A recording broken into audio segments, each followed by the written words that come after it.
January month right now. We're still operating under the COVID-19 pandemic protocol. Coastal fire, all categories are all green and open now.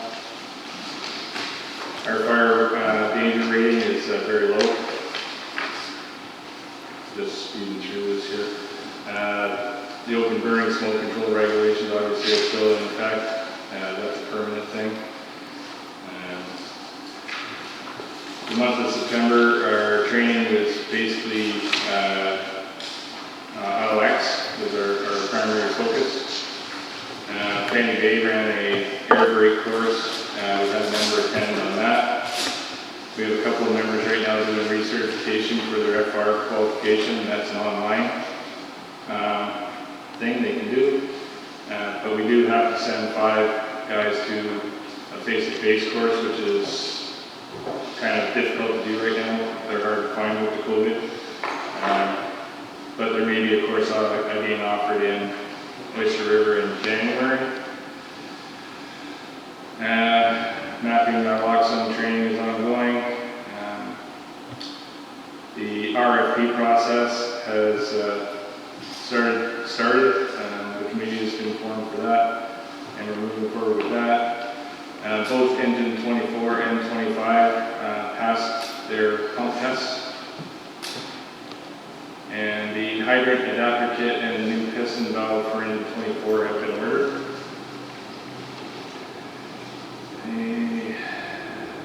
The final payment for the new backup generator was made to the hall, and in fact the installation started today on that. There are some roof issues that were identified by Nelson Roofing recently. We're still awaiting a quote for some minor repairs on that. And UBFR still continues to support the Fanny Bay and Ships Point Fire Department with bottle fills and whatnot when they need air for their training. Occupational health and safety, there haven't been any incidents. The committee has met face-to-face, and the facility has been inspected for safety. There were some minor things identified and corrected. In our public relations, of course, we're always interested in recruitment. We can have 30 members, and we're currently at 20. We went through Fire Safety Week. There was some stuff posted to the website on that because of COVID. Of course, we couldn't really host any open houses or anything like that. Some members of the department, myself, and a couple other members attended the memorial of Susan Grant at the request of the family. They sent out a request to the department if anybody would like to go to that. Bay and Sound Lions Club donated $1,000, and we used that to buy another thermal imaging camera for Duty 26, and that is in service. And I'm sure you heard about Rob Mannering on Denman Island, the deputy there having the accident, and quite severe accident, and a lot of the fire departments have donated some funds for his recovery, so our association donated $500 to that. And of course, we'd always like to thank the community for their support of the fire department. And not on this, and speaking of community support, I'd like to thank Ted personally. It will be in my report next month because it happened this month, but a thanks to him for personally donating some N95 masks that are desperately needed by our first responders for responding, and they're very hard to get. So thank you very much for that, Ted. And that concludes my report. Thank you. Any questions for Chief Hanna? I just have one thing to add. That my pharmacist, Chris Courtney, we split the cost on those masks. So, that was very nice of them, and that was, an expensive item, but it's something really needed by first responders and by the firemen time to time. Thank you. Glad we could help. Any other comments or questions on Chief Hanna's report? Motion to adopt the report. Thank you. Second? Thank you. All in favor? Last but not least, Public Works report. Sure. It's a pretty small little report. I'm just probably just opening it up for questions if you guys have any questions. But it's kind of we missed that one meeting last month, so it's kind of almost 2 months old. Not quite 2 months old, but talk about August and stuff like that. So it's kind of definitely more than a month old, but. We're definitely getting through some ups and downs at the water treatment plant. We're getting a really good idea of what we're going through in chemicals now and our water usage and our water leakage, which is right around 25%. Leakage. Leakage. 25%? Yeah. In the distribution system, which isn't bad. So for Anything under 20 is like really good. For us or for a standard? For a standard. So for any system anywhere? Any system anywhere. There's systems that are up over 50%. Wow. So we're not doing too bad. Do you have equipment to find leaks, like sensor Yeah. scope and things like that? So Yep, Do you regularly scope to find them? Oh, for sure, definitely, yeah. And they're fairly easy to find, aren't they? When they're bubbling out of the ground, yeah. Okay. Sometimes it's Beverly Hill is kind of fun. Yeah, it's, you can't just walk the system. The nice thing about meter reading every 2 months, we literally walk the system. So every time we do that, every time we have a meter reading, we find 1 or 2 leaks, pretty much every. And the leaks are on our main lines, obviously. They're both sides, but usually they're on our side.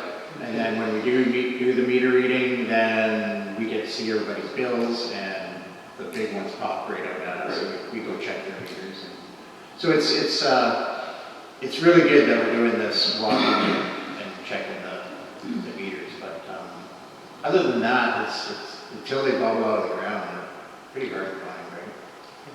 Yeah. Could I ask about so this is a monthly amount, 2,371 in chemicals and 1,000 in sludge? That's in the month of August, yes. The month of August, okay. Yeah. So we don't have September yet. I guess No. one thing that I'm wondering is knowing that our MTUs go up in the winter. Yes. It's visible. Yeah. So I would assume that even though the volume may be less, that the amount that sludge would actually increase in those winter months. But we don't know that yet, do we? Yeah, we haven't been there So yet. I really like to Yeah, keep a we're, really close track on that, because that will help Yeah. us to plan for the future. and I'll be doing monthly, just like this, and I can even go into a little bit more detail as well, but I just wanted to get it, August was a pretty good month, 22,000 cubic meters of water is not our highest ever, but pretty close. I mean, that's a bit of water for sure. So question on $1,000 in sludge removal. When was the last time you removed sludge? Was, we're getting 78 days, so almost 2 months ago. We're really close to doing another pump. So it's more like $500 a month for sludge removal. Well, what it is I've averaged it out to $1,000 a month. So during the summer, we're going to be going through more water. It's going to require more. So it's basically, the cost is roughly $1,000 a month throughout the whole year. But yeah, during the summer, it's probably 2 pumps in a month. And then now it's in the winter, it's 1 pump every 2 months. And what is involved with sludge disposal? Somebody comes in and Just the guy, the honey wagon comes in and pumps out a 5,000 gallon tank, and it takes 2 trips, and it's about $1,500 a pop. So $3,000 to empty the tank. so that's the sewer sludge. There's no other way to deal with it. There's no other way. We've tried to get it to be approved to take to the landfill, which would have been a cost of $50, but they won't take The landfill will take it in Cumberland, yeah. Is that because of the chemicals in it? It's because it's sludge.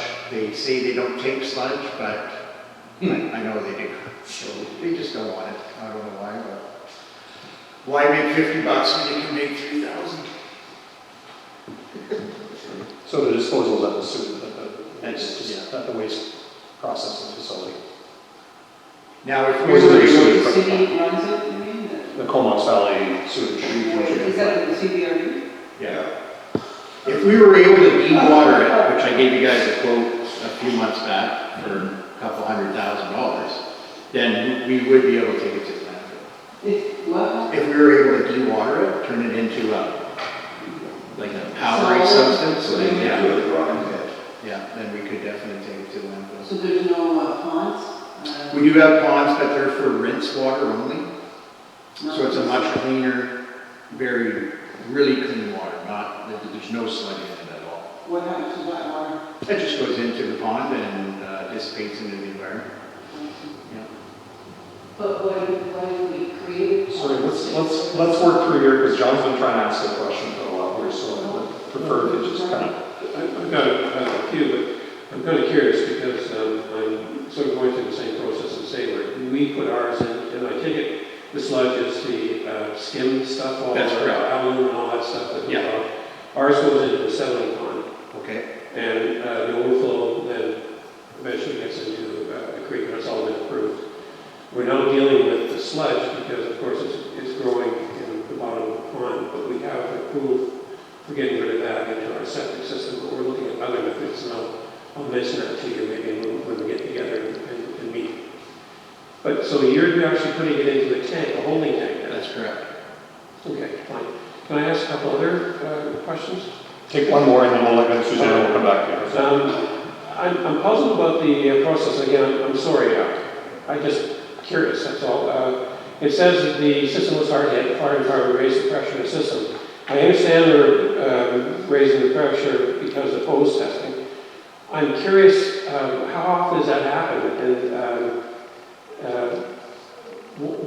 like, I'm not sure why the pressure has to be raised. Is it for fire protection purposes, or is it strictly testing hoses? How often do you test hoses? Probably not often. Not that often, no. So what it was is there was backflow into the system. So the system wasn't meant to be raised in pressure, but it was accidental. Okay, so it's not a normal practice then? No, it was suggested that the pressure in the system was raised by the fire department doing what we were doing. So it wasn't the water treatments upping the pressure. It was like I sort of get that, but I was sort of curious about the pressure. Is there another way of doing it that, like, it seems to me that it also caused a few lines to pop? Maybe there's another way of doing that? Well, the fire department has purchased a double check valve assembly to go onto the fire hydrant, which will eliminate back siphon and back pressure. Thank you. Yeah, And one- so sorry, the problem's been same addressed. topic, but you mentioned here that it blew hot water tanks. What do we do about that? Well, it's hard to say that it was direct result of the fire department, but we don't do anything with it. It could be a 10-year-old hot water tank that was ready to go 3 days later, sort of thing. So whether it's coincidence or not, Gotcha, I was just curious. yeah. We found the weak links in the system. Suzanne, any other question? Well, just, yes, I do. For the record, though, hot water tanks don't last here 10 years anyway, because of the water. Because of the sludge in the water. I've replaced every 6 years. I have a hot water tank that was running our chlorine shower up at our existing, or our old treatment plant, and it was put in 2003. Still running perfectly today. Well, So I that's think, 17 years. I think my experience is broader. I did it all the Let's time. not worry about that too much. So, yeah, I'm not really, so I also wanted to know, that, is there room at the treatment plant for a settling pond or settling ponds? No, not really. Why not? There is a pond up there and it's doing its job for the water that we're allowed to put into it. So we would literally, like what John was mentioning, you'd have to have a big enough lagoon that we could handle your entire year's worth of sludge. I'm not sure how big the one is in Sailor, The reason I bring it forward is that this is important information, given that the parameters of the land that the water treatment plant is sitting on is not fixed. given an estimation of 4 acres. I have yet to see a perimeter drawing of the actual land. So if it, in fact, if having a pond, a settling pond, is a cheaper way to achieve what we are paying a lot of money to have removed, and the possibility of that exists within the land that we negotiated, I would like that looked into as a possibility. We still have to get rid of that sludge. Yeah, but it's in a different format. It's de-watered.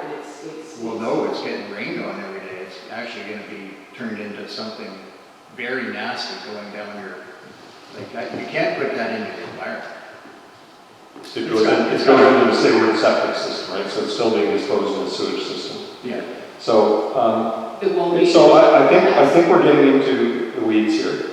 I think if there's, that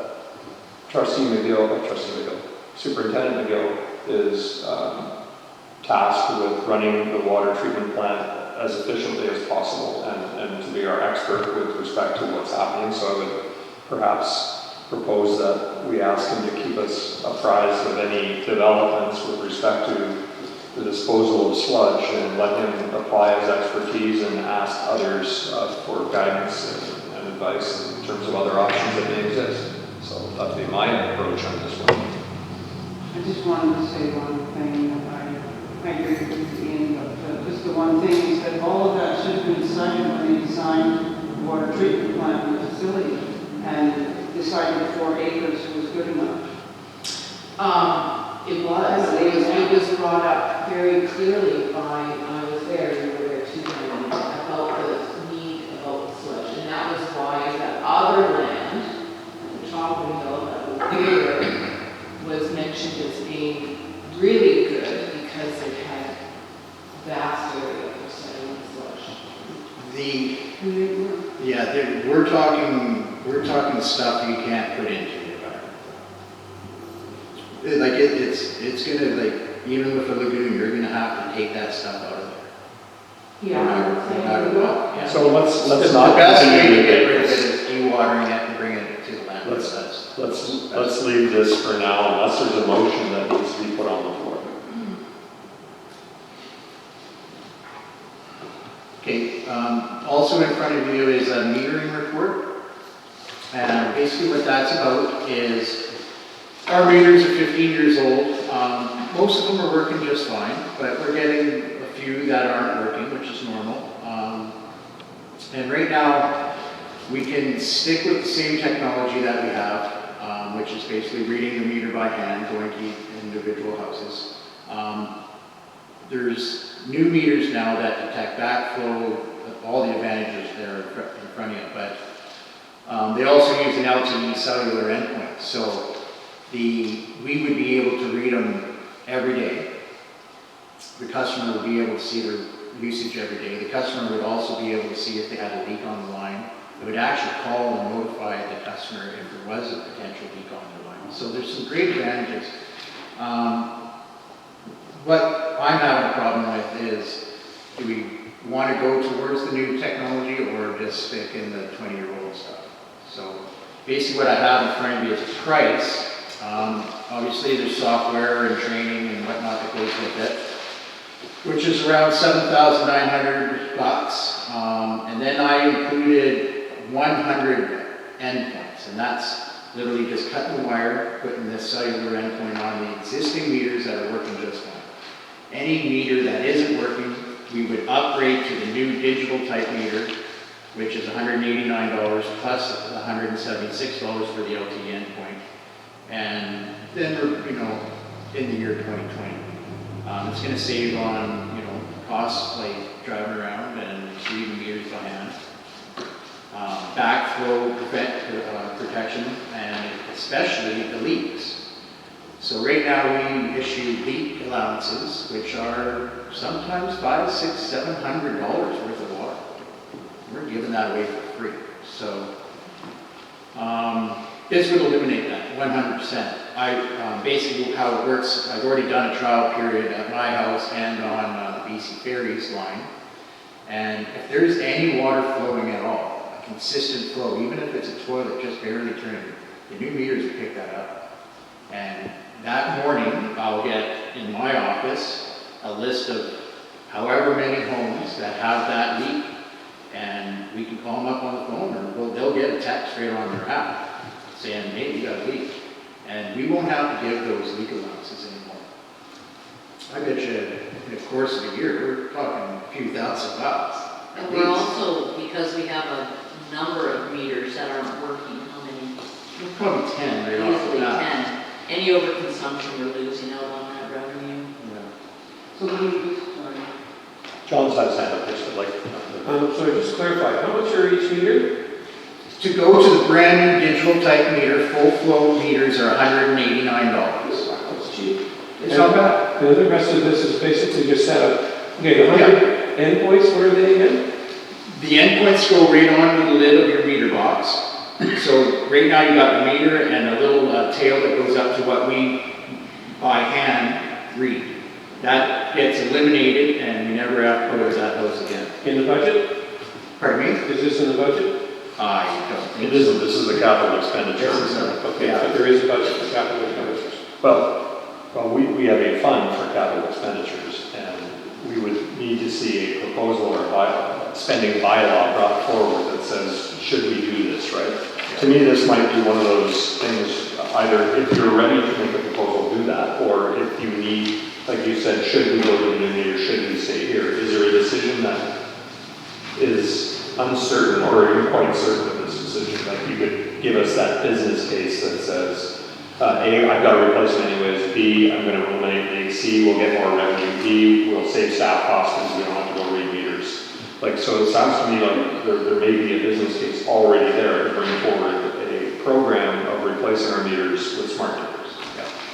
So should we direct you to do that? Say, bring us that in between you and Janice, or whatever we need to create that business case and say, here it is, here's my request. That's pretty close to what this report is.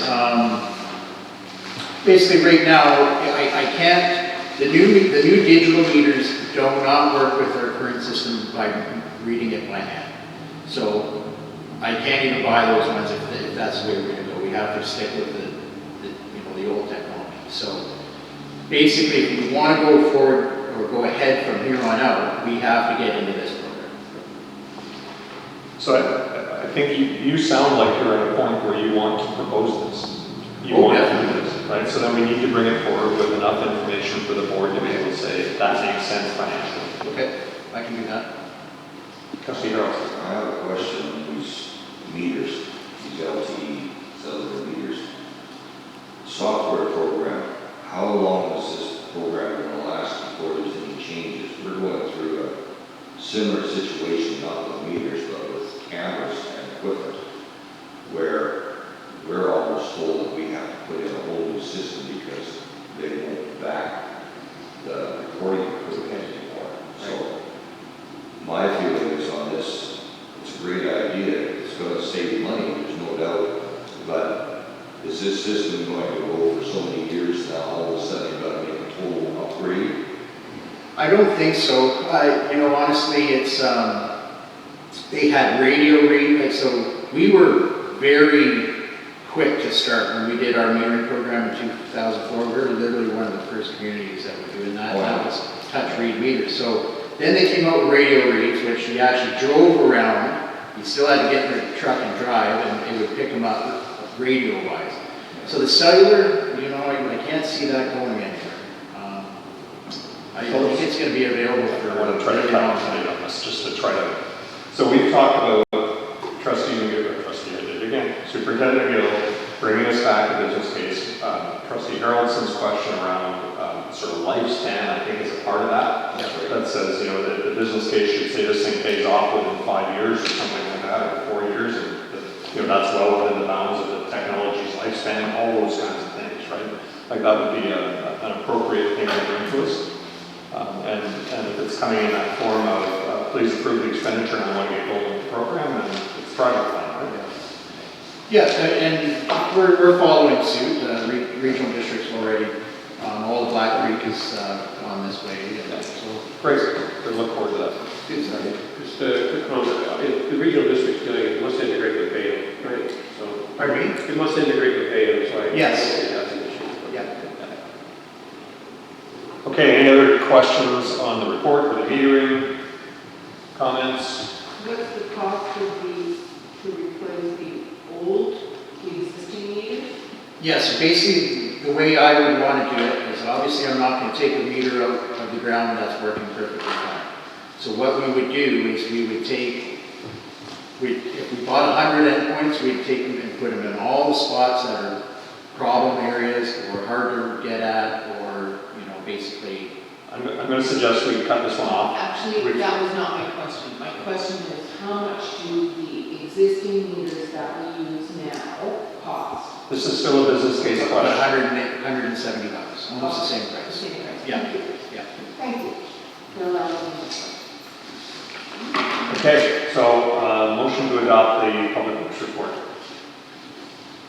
So moved. Second, all in favor? Thank you. Danny. Thank you, Edie. Thank you, Janice. I guess we're coming back to Janice, so we have financial statements this couple. Do you have copies of the financial statements? We do. Anybody have questions?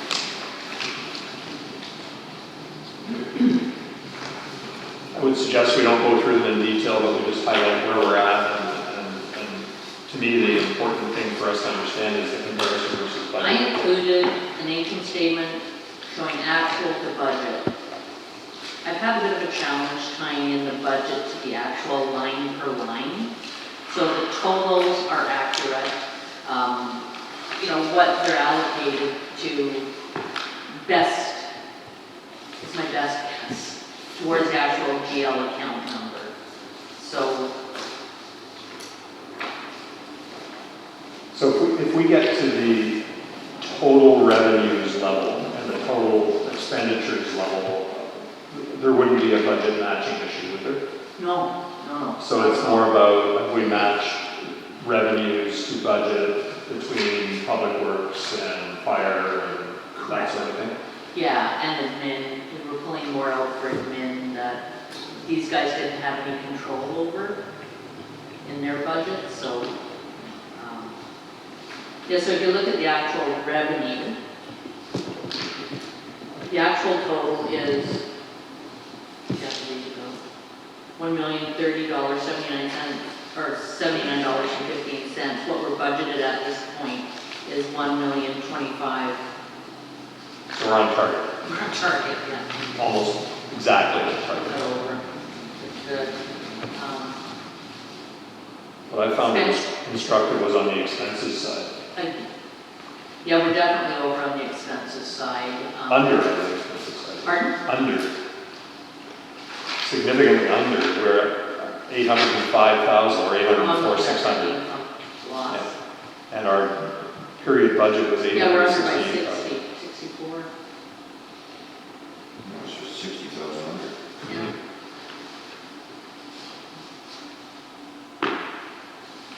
So, there's multiple pages. There's multiple different documents, so it's the last one. The one that's landscape. The one that's talking to strange. This one right here. The last one.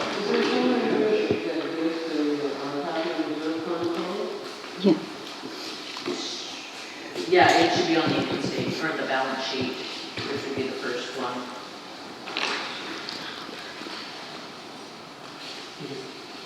One second here, I just want to There's catch all the up. investments.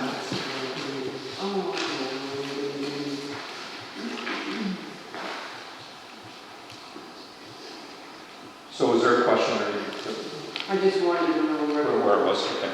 John? I've got a ton of questions, but I'm not going to ask them. Look, my observation is this, and this is not a criticism, it's just the way I'm used to seeing it. When you get your budget, there's the format.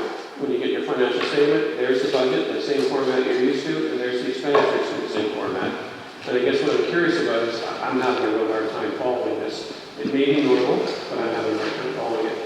Is not Batum producing the financial statements? No, I did explain that to you on the side after the last meeting. I'm sorry, can you say it again then? No, we cannot get the financial statements out of Batum. I actually print a trial balance and enter the totals into Excel, which a lot of other improvement districts do. Because the program, the support we got wouldn't produce the financial statements properly. Yes, we're very dissatisfied. We spent a lot of money on training and it hasn't happened. But we've had to move forward with it. Okay, well, I'll just say this again. What I want to see is, and I think it's consistent for all trustees to see, that's my opinion, is when you have the budget and you're used to the format, that you see the expenditures in the same way. And I'm okay in saying, I hope that's what we're working towards, so that everyone can see a consistent layout of financial statements. And the difference would be, I didn't prepare the budget this year. That's fine. So, I know it's a work in progress. I just finished the same thing as they were. So I think what we're seeing here is that we know from our audit that our reserve funds are adequate. We know from this budget, actual versus budget statement that we will, all things proceeding as they are for the first 9 months through the full year, we will add more than what we budgeted to our reserve funds. Because we are currently exceeding our budget at the bottom line by $60,000. A little more than that, I think, isn't it?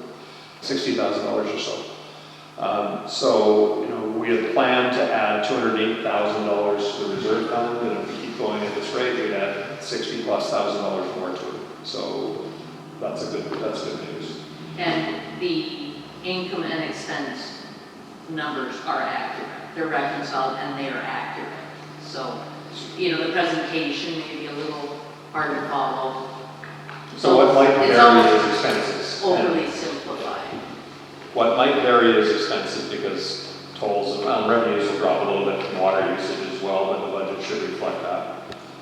And we should have probably higher water costs on average, or the cost of producing water will be higher on average in the last quarter because it's the new plant versus the old plant is averaged. So if we said, hey, we're going to end up at least on budget, that's probably a reasonable assumption. And that the reserve funds will be topped up at least as much as we plan to do. John had his hand up on this question first. I'm considering a resolution that might say something that I don't know what support they is giving you, but I'm wondering if it would be helpful to tell them what you need and how to produce it for you so that you basically have to push a button each month. That's how easy. I've worked with them before. I know. We've done that. I think So we're $4,000. getting into running the business as opposed to governing the business. As a trustee, I want to see it laid out in a certain way, and I'm looking for the rest of the board to say yes or no. This is fine, if it's fine, if that's what you want, great. If you want to see consistency from month to month, showing budget to actual, then that's not what's here. We haven't seen this before, so how can we determine whether it's consistent? I hope it's a work in progress, that's, So, What you will get from month to month is what you're getting. So we have approached them, and they have said they will do the financial statements to budget, but it's gonna cost over $4,000. 4,000? 4,000, yeah, Each time? to set it up. Well, why are we doing that? So that does not seem like an unreasonable expenditure. If we were to be, to wait until the referendum was completed to determine if it is a needed expenditure. And at the time when we were given this information, it would be $4,000 was prior to July 2nd, and we were told no. So, administrative. It was not brought forward to the board. Well, we didn't think it forward, so that's actually where the answer lies, right? So, We didn't even know about this, so. I'm sorry, I'm in the dark here. So you don't produce these reports? Oh, yeah, I do. Who's this Batum? Batum is the software provider. The software provider that does your billing? Yes. that we just purchased. It's our internal accounting billing system, and it doesn't produce financial statements. So it's supposed to spit out these reports? And what's interesting is the software we used prior, the financial statements basically just fell out. You know, it was easy to produce them. VADM is not like that. It's a program that is for up to a population of 500,000, assuming you have a very robust accounting department, which we don't have. Okay. Yeah, so there is, you have to pay them to do a fair bit of the work if you want stuff to fall out like that. So you negotiated out, anyway. John says that, so, You know, Vader is not the company Vader used to be, that's a comment, but let's just Just to be clear. to not operating the business, right? just to be clear, these statements are not only for us, they're for the public. And I ask you to consider how a member of the public can go through these and make sense of it. It's great. So I'd like Trustee Harrelson to comment, and if you have a motion to make, then I'd like you to make it and have us vote on it. Okay, the reason we had to go to the bidding system was the old system would no longer support the software. We were losing data, which meant we had to go to this other system, which cost a lot of money and has, like you said, John, they do it differently. Now, the cost of this $4,000 to turn around and straighten up this kind of a glitch, that's all fine and good. I have no problem with that. But again, between the training, which was really expensive, and all the rest of it, the previous system, they kept it, did a nice job, but unfortunately, they would not support their software anymore, and we had to switch over. So that's part of the history. Thank you. So is there a motion to be made about financial statements? I move that we ask Janice to give us a report as to whether or not that $4,000 expenditure would be worth her time and energy. This seems hugely onerous to me, this process, and I would like to see it streamlined. Okay, so you've got a motion. So is there a second before we have discussion? Okay, second. Okay, discussion is your motion, Suzanne. So. Well, as I said, I think Janice is the best person, the one who's plugging the numbers away to tell us whether this expenditure is worth it or not. I completely support it. And I agree, this So let's process. leave this to the board right now, sorry, so because it's a board motion, so let's leave the board to discuss it. Okay. Sorry. So that's why I'm making this motion now. Time is of the essence. This to me is a no-brainer and something that we can do. That's it for me, thank you. I'll go clockwise. I'm good, I understand. Any questions? Yeah, I think we have to do it, but I'll tell you, no, only. Okay. Mr. Harrelson. And the only thing I can say about it is, you know, $4,000 is $4,000. It's not cheap, but at the same token, if it turns around and makes the administrator's job easier, makes it clearer for the public, well then, it should be done. That's my feeling towards it. Again, it's up to you to research it. You want to ask me my opinion? So And my- I have to, My thoughts on this is I am in agreement in principle with this idea. I'm not sure I'm in agreement in practice right now. In that we have a referendum that's coming up, and that if that referendum were successful, that this function would be transferred into CBRD, who I assume already have this type of capability already built into that, and we would be spending the $4,000 to cover, well, not for nothing, but to cover us from now or to whenever it is implemented, say it's January 1st or whatever, right? Because it would probably be best to start at the beginning of the year. And that would last for up to 6 months, probably 6 months, because we would convert to the CBRD July 1st if the referendum were successful. So the question I would have is it worth spending the $4,000 until we know whether the referendum is successful or not? That would be my only reservation on this is, do we wait again until we know that? And knowing that this is probably a January thing anyways. only 5 weeks away. That's fine. I'm my comments, so we'll keep going around. Trustee Harrelson. I agree with the chair. It's only 5 weeks away till we have our final vote on this referendum. And then we know which direction we're headed. And we can take it from there. Trustee Collins.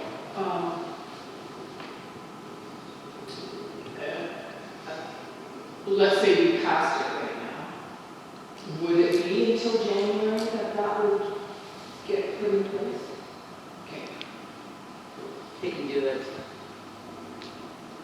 It's just a matter of them putting the formatting in place. So they would just take information from our program because they host it, and they would just do the formatting. So it's not just 6 Good months, enough. Well, it's I- a little longer than that, so 6 or 7. I won't comment on that one, sorry.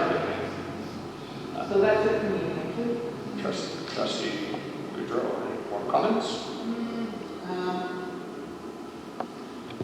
Well,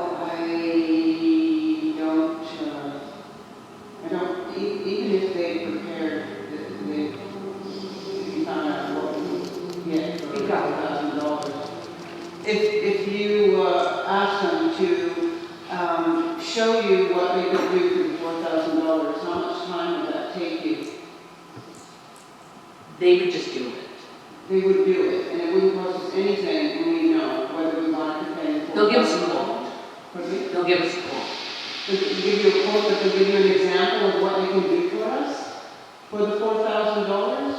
Yeah, they're the And financial. is there any harm in getting that information, just in case? I mean, this is months away, we're looking at it. Is that the motion, is to get the information, or the motion to expend the money? Suzanne, I'll just come back to you. How did you phrase the motion again? No, it was to spend $4,000, if that was what was. Okay.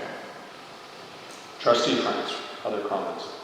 I just want to finish mine. Oh, I'm sorry. If I'm it's- sorry. I think the estimate, finding out what they can do for us would be what I would want before I ever would agree to spend any money, because these companies have a way of telling you they will do things and it'll all be wonderful, and then you see that it isn't. So I wouldn't spend the money until I knew. Trustee France. I'm kind of gobsmacked, quite frankly. You buy a system and you expect an income statement as part of the standard package that they'll give you. So the fact they haven't done it to me is just terrible. And I'm having a hard time keeping my CAO hat, because I would love that to go at. Sorry, I really would. I mean, I've seen this before. It's not the first time. So I'm okay with spending the money now. I'm okay with not spending the money now. I'd like to see some financial statements that are consistent and easy to read, not only for us, but for the public. So my last comment would be back to addressing January 1st, which would be our budget and our actuals don't line up in format now. So you couldn't get the information into the system until you rebuilt your budget format so that you could produce a report. So it can't happen before That January. is correct. Sorry, that was my inner accountant coming out of me. So I think we've had a discussion, but I'll go around one more time. Trustee Harrelson, any further comments? Okay. Trustee Cauldron? Trustee Goodrow? And Trustee France? I'm puzzled with the January 1st comment, because in many of these systems, it's a matter of having a budget attached to an account and a budget number. It then becomes an Excel spreadsheet that then is sort of getting into the nuts and bolts of it. It should be a matter of hitting a button and that transfers the budget data right into the video system. That's pretty standard. It's in that We're in that format.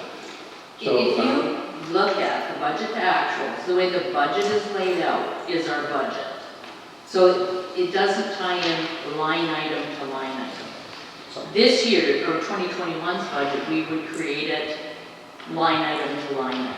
right.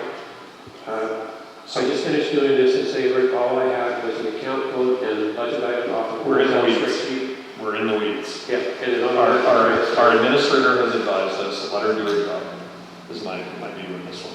So I think we've discussed it. Are we ready to put this to a vote? All in favor of authorizing, you want to say the motion again?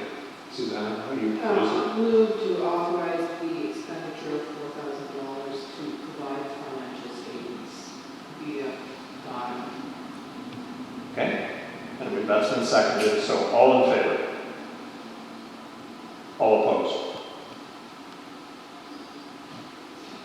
My opposition to that is temporary until we see the results of the referendum, and if the referendum were to be negative, then my vote would change immediately.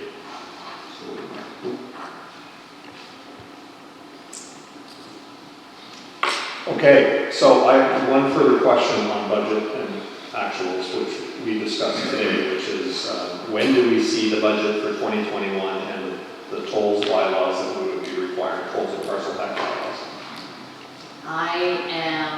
I didn't know when the budget was supposed to be prepared. I know. Yeah. And the light has come on, it's supposed to be done now. So I am actually going to look for some help from MMP because I am not going to have the time to get it done as quick as we need it. So I have the email into them now, and we'll make it happen.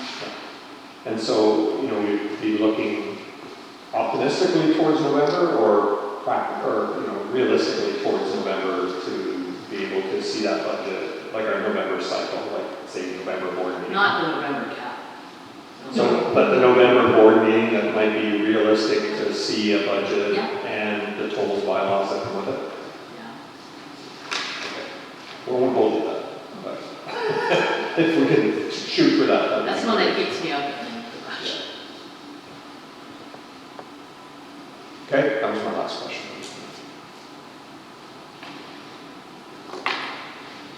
Okay, so where are we at? Oh, we have to just motion to adopt the financial statements. Anybody need to move to adopt? No, I'll move to adopt the financial statements. Who would second? Second. All in favor?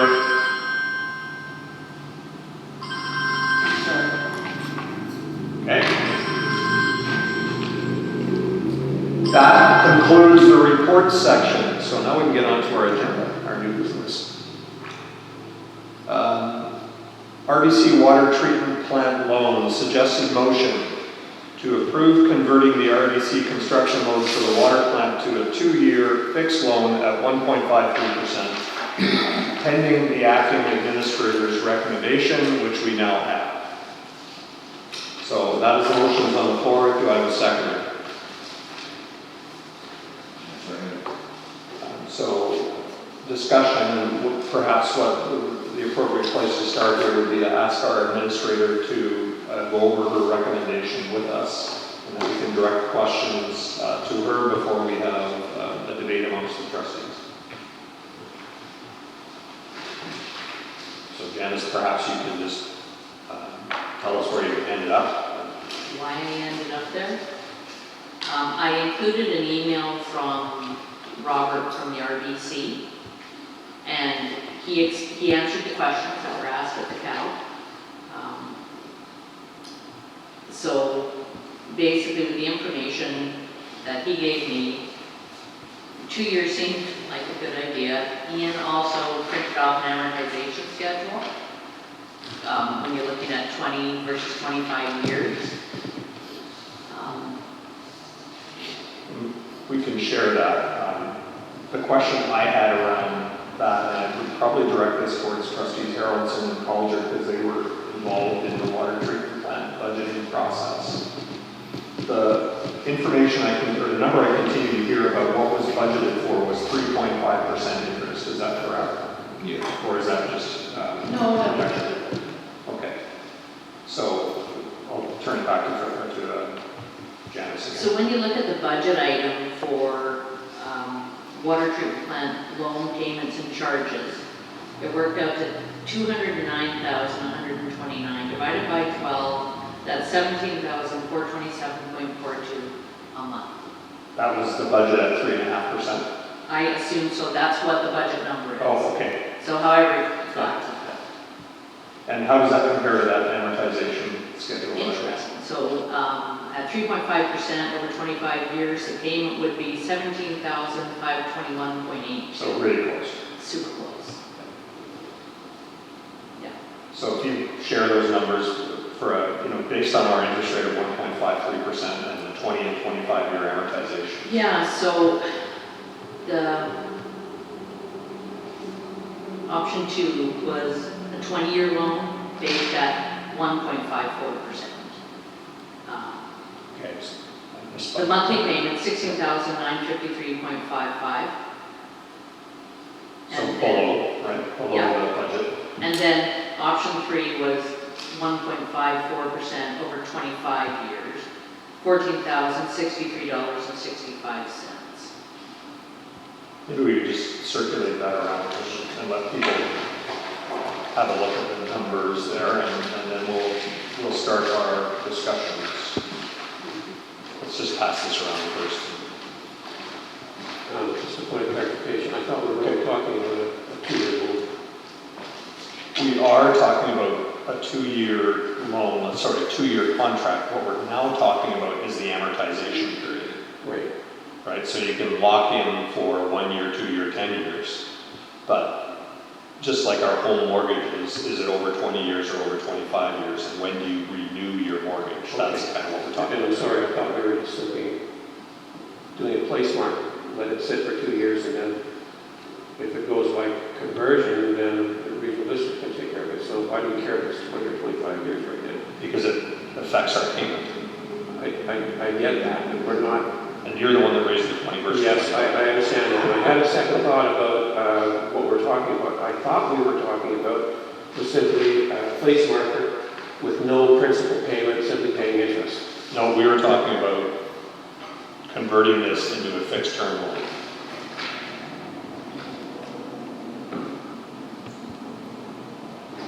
So we're paying down the interest, or sorry, the principal as well as interest. Correct. As, you know, the budget anticipated us doing that, Yeah. convert this one.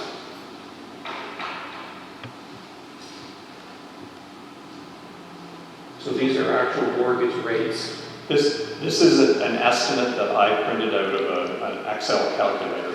I got the rate wrong by 1/100th of a percent. I think it's 1.53 and I used 1.54 in there. And it was an example of an estimate that our budget says we're $17,500. A 20-year amortization would say I think we're 16,000 some odd hundreds.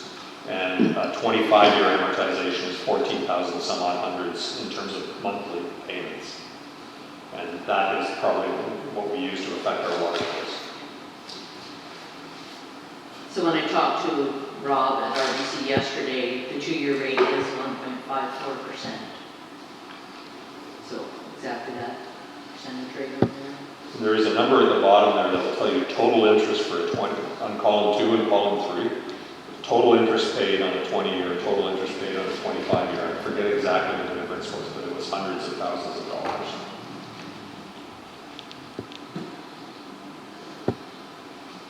Could you find that for us? I can for sure. Well, What would we do? So, Okay, so at a total interest paid level, the 3.5% 25-year option would be $1,756,000. A 20-year at 1.53% interest would be $568,900.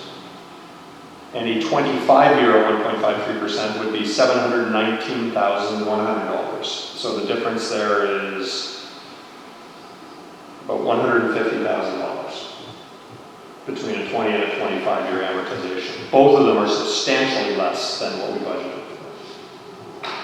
So the question being, do we, and this is a 2-year decision, and it can be revisited after the 2 years because you can change your amortization period at each renewal. And after the 2 years, we'd also then, if we were with CBRD, we would then be able to access MFA financing, which is about 0.5% lower. So the question that we didn't pose in our or in our motion was 20 or 25-year amortization terms. So that's another debate that we're having here.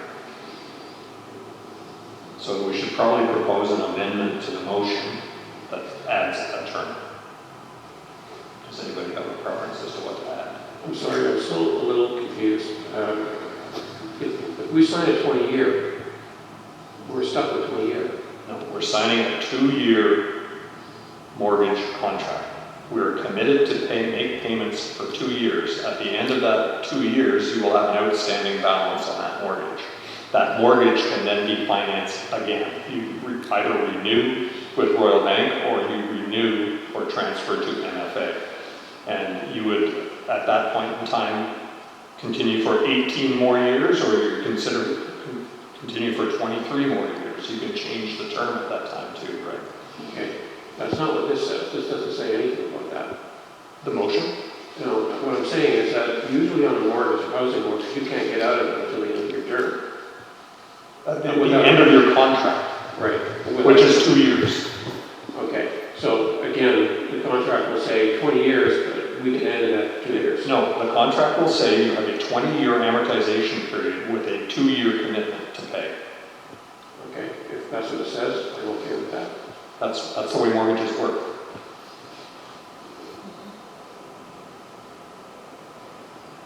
So the question is do we want to have a 20-year amortization period? Last meeting, we recommended a 2-year contract.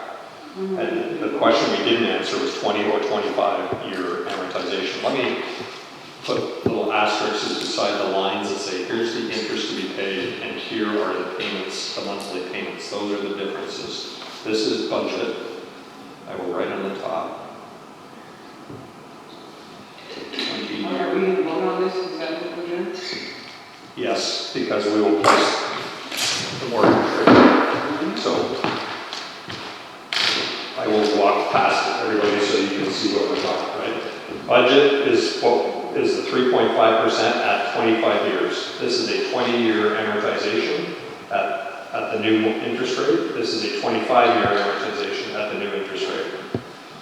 The payments in the budget were about $17,500. For 20 year, they would be say $17,000, so $500 less. And in 25 year, they would be $14,000, so approximately $2,500 less.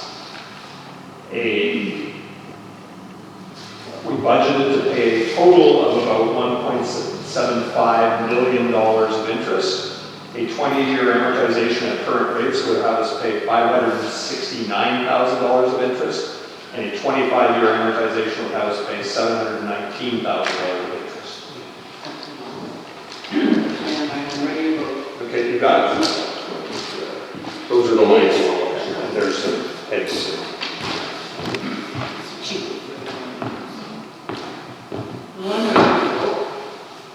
Okay, so any further discussion? So we have to first modify the motion, and how would I propose a modification, and then we can debate that modification. Where is the motion? Can I ask one question before? Yeah, fire away. Sure, I know where I'm going to go. The Janet. Yes. So, am I right here in the revenue for the public works? Actual $603,583 to this date or whatever. Right? Sorry, I didn't hear you. The actual revenue of the public works is $603,000 and change there. Actual revenue for public works. Thank you. You see that? Yeah, oh, yeah, thank you, I get it. There it is there? Okay, so Well, then, parcel tax is in there too, like parcel tax that comes from the, that's revenue for water, right? yep, Okay, so, and then I sort of added up what I thought was the expenses for public works. And it came to $444,000, so we're like $159,000 to good. Some of which pays for administration. yeah, Well, that should be in expenses. Well, I see, Yes, administration, that is. We're $159,000 to the good in public works, according to this, so that's right, would you say? yeah, but there's some admin that, You could allocate it into that as well, right? yeah. Well, admin, So bottom line, we are we're 156,000 to the good, bottom line. And that goes into our reserve funds. okay? Because we've allocated it, we would only put 62,000 into public works capital, but we're over double that right now. So anyway, I just want to know that to inform my decision on what loan to take, one option. So I would propose that we would not amend the motion to read, to approve converting the RBC construction loan for the water treatment plant to a 2-year fixed loan at 1.53% on a 20-year amortization, pending, okay, forget about the pending active administrative recommendation we have. Second. Any discussion about the 20 years? 20 versus 25, or shall we just proceed to vote? Just another 20 years, a better deal interest-wise, that's absolutely for sure. I think it's even better actually use the real interest rates too. Yeah. So the downside, I guess, is it is the lower cost alternative overall across the cost of the water plant because it reduces the interest. It removes our option to reduce tolls by having a smaller monthly payment, right? But you extend that obligation into future generations. So that's the trade-off for me, right? So if we were to say we're happy with our tolls at the current level and paying off the plant essentially 5 years sooner, then that's the decision we're making. So we have a motion on the table, an amended motion that needs to be, it has been seconded. I'll second it. I think Trustee France already did that, so any other discussion? Okay, all in favor? Done. Okay, so there's the next two items are very similar. They're reaffirmation of motions to appoint a chair of standing committees. So the standing committee for fire department suggested motion to form a select standing committee for the fire department to focus on strategic planning and appoint Ted Harrelson as chair. So the motion's on the floor. Second. Probably shouldn't do that. Well, we did it at the county meeting. We have to reaffirm all these things. Second. Second. Okay. Discussion. No. John. I thought we had budget and strategic plan in here. I'm sorry, I'm really wrong, but I thought we said budget and strategic plan. Okay, so there's a comment there that we can come back and see if we need to amend anything. I'd like to make some comments that sort of came to light as that perhaps these motions were not properly formed and considered, and I would wear that to myself in that we didn't do a really good job of establishing terms of reference. We kind of had this loose thing that said budgeting, strategic planning, et cetera, right? But we didn't really differentiate the roles, the difference between, in fact, the motion says a select standing committee, which is almost an oxymoron in itself. We're really saying we're establishing a standing committee, and that we had already established a select committee for the RFP for the fire truck. And so those two things actually got a little bit confused as we went forward because of the lack of clarity between the two. And so while I fully still support the idea of the motion saying support a standing committee for the fire department with Trustee Harrelson as the chair, I would also propose that we take out the wording on what it focuses on, and that I would then propose a third motion that we would address today to say to direct our administrative team to form terms of reference for standing committees. Say this is what they do, when they meet, what they do. Right, so that would be where I would go. So my proposal would be that we amend this motion to remove any reference to select committee, and we would amend this motion to remove any reference to what the committee does. And that we would then add another motion that would say, let's get some terms of reference for standing committees. So that's my comment. I will go around again before we try to amend the motion. Could I might suggest a minor amendment to your motion, and that is that we can remove, I get what you're saying about instead of putting strategic planning, what about just putting for a specific purpose, because I think the discussion was around, we want a committee that has a specific, we want a committee that works for a specific purpose, rather than how you guys, just a very, so, Well, I think what we're differentiating here is between select specific purpose committees and standing general committees. That's the confusion we had when we started dealing with the fire committee. I think I can comment on that. The fire department basically had a standing committee, and they've done a lot of good work already. Unbeknownst to me, totally. So they had a select committee as opposed to a standing. They had a select compared to a standing. Again, it's something that needed to be ironed out and straightened out in such a way that this standing committee works together. And I don't think we're going to have a problem with it. It's going to move together very well. That's really all I can say. The end result is that the fire department is highly involved in this because of their expertise. Okay. Further comments?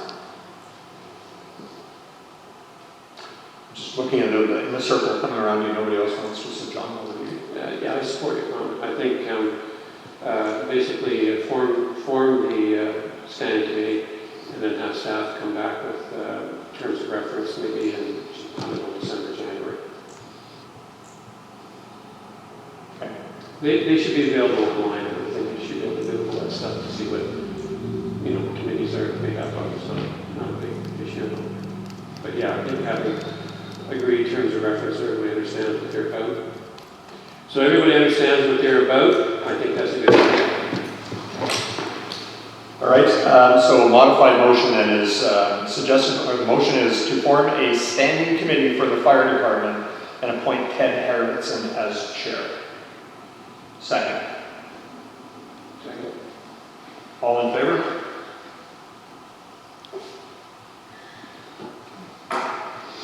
Enough to carry it anyways. And no, all opposed? I didn't see two hands go up, so I had to ask. Okay, so then the next motion then would be to form a standing committee for the Public Works Department and appoint John Francis chair. Second? I second the motion. Any discussion? All in favor? Okay. And so then the motion, the additional motion that arose out of that was to direct administration to, a motion to say the administration will propose terms of reference for standing committees for review by the board. Second? You want to write that down first? You want me to say it again? I got to direct admin. To direct admin to propose terms of reference for standing committees for review by the board. Do you want a timeline on it? By, Janice going to say by when? January. Sorry. For, yes, let's say by, for the January meeting. just to be easy. Yeah, while you're doing it, Small second, okay, any further discussion of that motion? We talked about it a little bit. I think in my case, as well as on John's, is to work out meeting times for each of us to work out meeting periods for each of us to coordinate with either the fire department or the water board or the water treatment plant, so that we can get together during these sessions. I know with the fire department, the fire chief, he has a lot of work to do at different particular times, as well as the working man. So it's to be able to get together with this board and to pick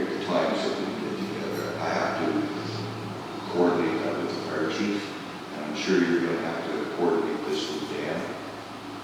That's the one thing I'm concerned about. So, Any other comments? Sort of along the same line. I was going to ask if it's okay for me to meet with Dan. I'd like to see the plan. But I get a chance to ask him a couple of questions about operations and stuff like that, just so I start to get more understanding of the operations. Yeah, sure.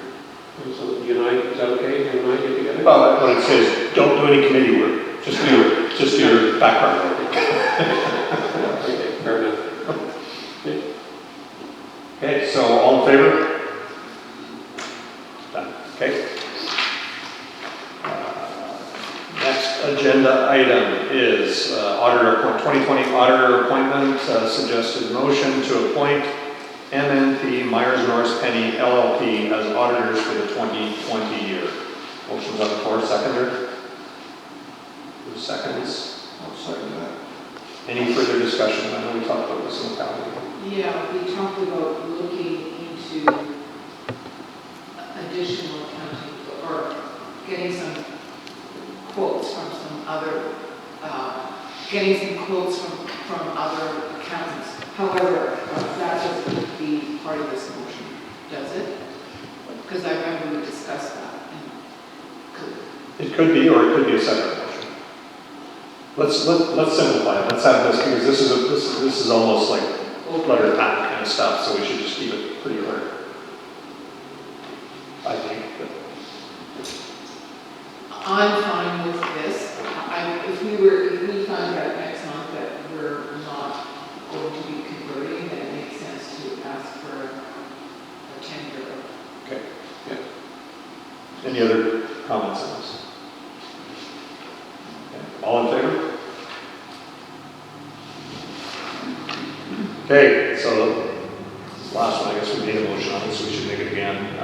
Just our administrative advisor, Gary Nason, had made some comments that we reviewed at the last meeting, and with respect to the governance study, and so we had a motion that says was to forward Gary Nason's comments on the UBID conversion study to the conversion working group. So motion again on the floor, seconder.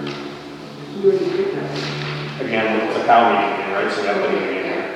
Second. Okay, any other discussion? All in favor? Okay, that was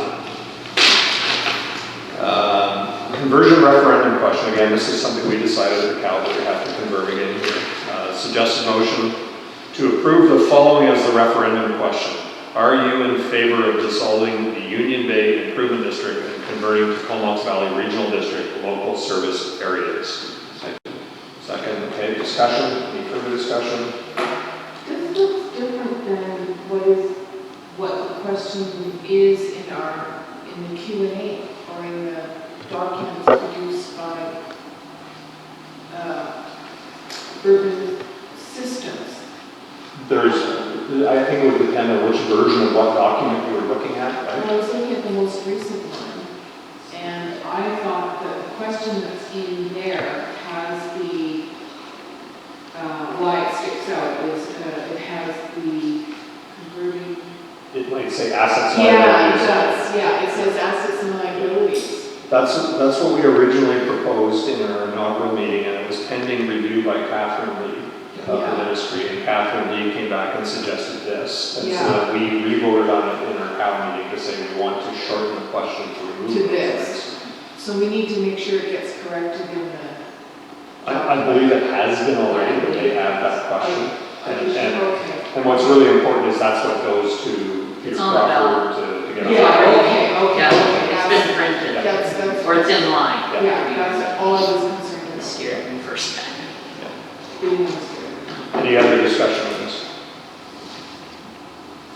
All in favor? All right, so the last thing was just sorry, there's two more things. There's an in-camera item as well. Where did that go? Here we are. No, it's not there. There it is.